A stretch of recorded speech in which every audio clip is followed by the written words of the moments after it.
Fugindo da programação normal de matemática, decidi trazer dois problemas de cinemática. O primeiro vai lidar com Move e MRU, e o segundo, muito mais difícil, vai lidar apenas com o MRU.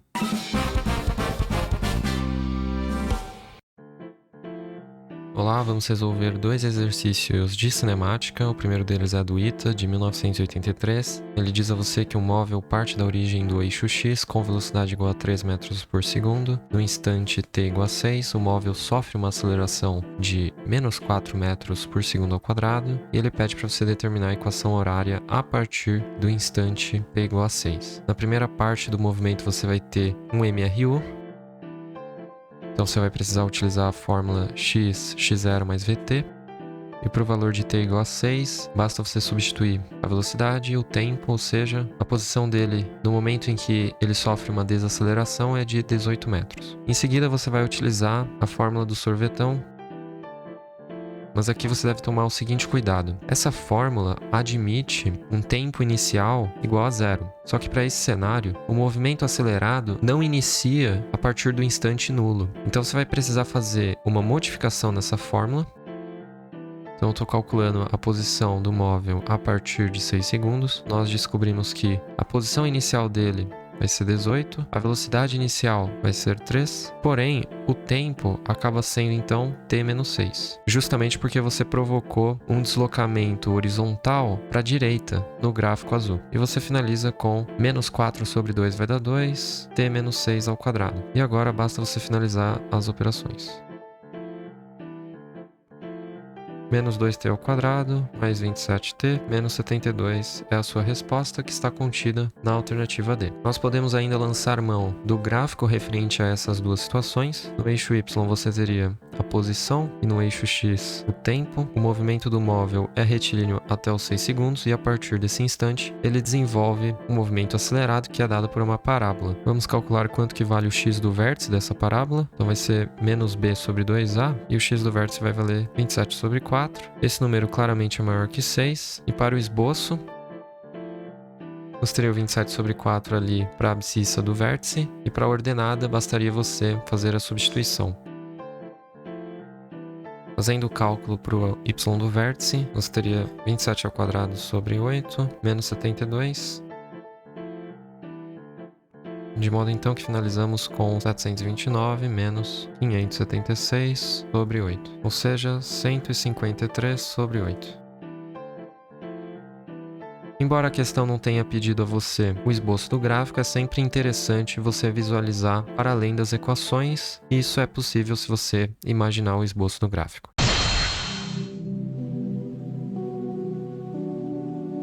E agora nós vamos resolver um problema que não é do ITA, mas que é mais difícil que o anterior. 4 partículas deslocam-se com velocidades VA, VB, VC e VD constantes ao longo de uma mesma trajetória. As partículas A e B encontram-se às 8. As partículas A e C encontram-se às 10. As partículas A e D encontram-se às 12 horas. As partículas B e D encontram-se às 13 e as partículas C e D às 14 horas. E o problema pede que você determine quando as partículas B e C vão se encontrar.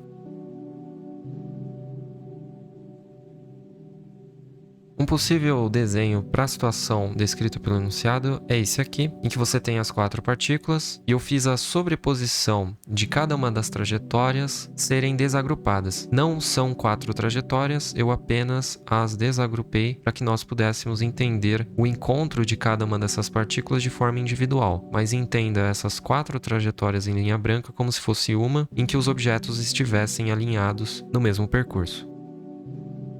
Eu resgatei as informações mais relevantes do enunciado, ou seja, todos os encontros e os seus respectivos instantes, e nós não sabemos em que momento do dia o cronômetro começa a contar esses encontros. Então, você poderia assumir que essa informação é irrelevante e, portanto, eu vou assumir que a análise desses encontros começou a partir da meia-noite, ou seja, 0 horas. E você poderia dizer então que o tempo inicial do cronômetro é justamente 0 horas, ou seja, nós devemos apenas nos preocupar com os instantes de encontro, certo? Agora vem uma sacada crucial para você conseguir resolver esse problema de forma limpa. Para cada um desses encontros, eu vou fazer com que a partícula à direita esteja em repouso, de modo que eu vou precisar utilizar a velocidade relativa. Então, para o primeiro encontro, A e B se encontram às 8 horas. Como que você poderia modelar isso em função das informações das quais nós dispomos? Pela formulinha, você tem que ΔT é o ΔS sobre velocidade relativa, né? Como o T0 nesse caso é nulo, então você só teria o T, que é um instante em que eles se encontram. Eu vou utilizar essa fórmula para todos esses 5 encontros. Então, fazendo A e B, eu faço com que B entre em repouso. Então, estamos avaliando o encontro entre A e B a partir do referencial B. E quando nós fazemos isso, a velocidade de A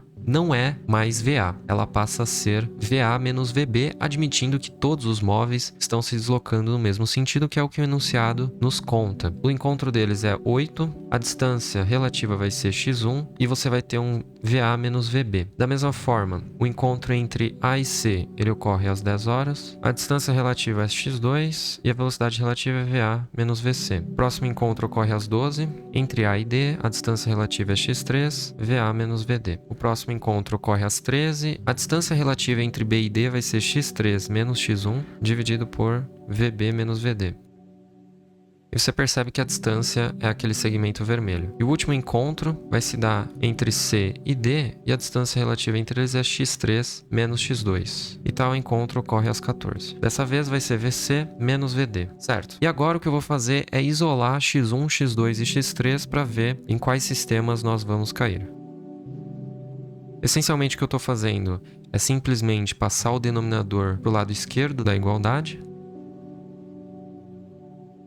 E finalmente acabamos com x3 menos x2. Só que nós precisamos nos ater sempre ao comando da questão. Voltando aqui no desenho, o exercício pede que você determine o instante que B vai encontrar C. Então vamos dizer que esse instante é um certo t, e ele vai ser a distância relativa entre B e C, que nesse caso vai ser x2 menos x1, dividido pela velocidade relativa VB menos VC. De duas uma, ou nós vamos encontrar x2 e x1 em função de uma dessas velocidades e deixar a outra velocidade em função daquela que encontramos, ou eu vou ter que encontrar x2 menos x1 em função de VB menos VC. É sempre interessante, então, você deixar à vista o comando da questão. E, bom, como nós temos um x2 menos x1, eu vou forçar essa subtração a aparecer com os dados que eu tenho. Então, se você nomear cada uma dessas igualdades de forma numérica, fica mais fácil para você informar ao corretor quais são as tomadas de decisão que levarão você à resposta, né? E como nós estamos interessados, de certa forma, em encontrar o x2 menos x1, eu vou tentar manipular as equações que eu tenho de modo a fazer com que ele apareça. Nesse sentido, eu vou fazer a equação 2 menos a equação 1, então ficamos com o x2 menos x1, 2VA menos 10VC mais 8VB. Bom, o VB e VC, eles eram esperados de aparecer mesmo. O elemento estranho é justamente VA. Eu vou precisar encontrá-lo em função de VB e VC. Bom, e para isso eu vou ter que utilizar todas as demais equações. Então veja só, se eu fizer a equação 3 menos a 2, você vai ter x3 menos x2, e isso é igual à equação 5. Então eu vou ter 2VA menos 12VD mais 10VC, isso é igual à equação 5. 14VC menos 14VD fazendo a distributiva. Bom, e aí ficamos que 2VD mais 2VA é igual a 4VC. E aí você simplifica por 2, obviamente, e encontra VD mais VA igual a 2VC. Como eu não quero VD, eu preciso isolá-lo em função do VA e do VC. Ou seja, eu preciso jogar o VA para o outro lado da equação, vira sinal de menos e pronto. Encontramos VD em função de VC e VA. Agora eu vou tomar o mesmo procedimento, só que para a equação 4. Então a equação 3 menos a primeira é igual à equação 4. Então você vai ficar com 4VA menos 12VD mais 8VB. Isso é igual a 13VB menos 13VD. E novamente vamos encontrar VD em função de VA e VB nesse caso. Nesse caso não vai ser necessária uma simplificação. Você acaba encontrando que VD vai ser 5VB menos 4VA. E bom, você pode pode igualar essas duas constatações, uma vez que elas se referem ao mesmo VD, e portanto você poderia dizer, né, que 2VC menos VA é igual a 5VB menos 4VA. Daí você conclui que 3VA é igual a 5VB menos 2VC, certo? E agora que você encontrou o VA em função de VB e VC,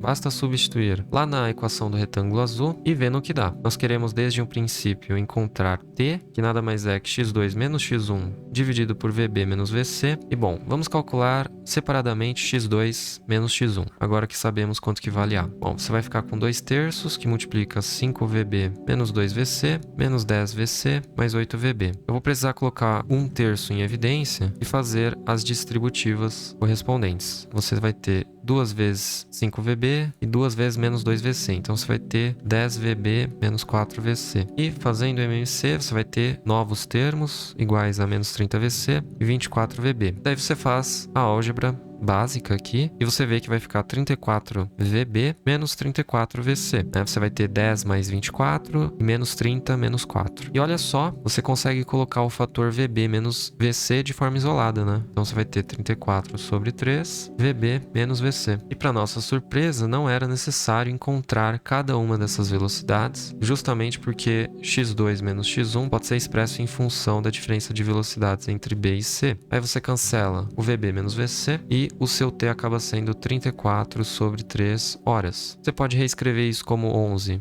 mais 1/3, tudo isso em horas, e 1/3 de hora é 60 dividido por 3, ou seja, 11 horas e 20 minutos, e finalizamos por aqui.